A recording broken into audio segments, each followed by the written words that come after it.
Ni pinang sebai pi borok syagani ka channel ko jungi ban hagani ko video ngin pe ikin ki post ki barang shalai thamai po shillong.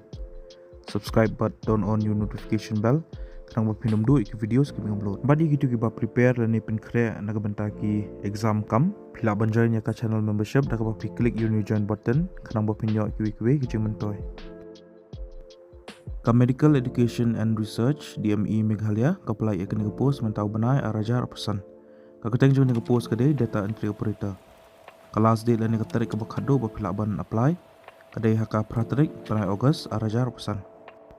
Kani ka post data entry operator ka like away ka salary lani ka tulop kade aphojar rakshi benai ba educational qualification ka langkumne. Philadimen pendap ya ka masters in medical laboratory technology lani MMLT but graduate haka medical laboratory technology lani BMLT lani pladimen pendap yaka diploma haka medical laboratory technology DMLT naka recognized university institute lani hospital dan kamru ban pendap yaka graduation lani diploma haka computer application bapidi bendan shisnam experience haka medical laboratory.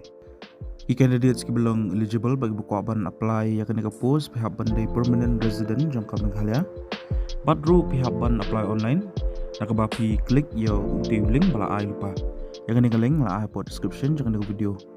Pihak ban scan ru yaki documents ki jompi kumki educational qualification certificates, work experience certificate, ST certificate, lani permanent residential certificate, birth certificate, ID baki. Pihak ban scan yaki documents hakawai ka PDF document.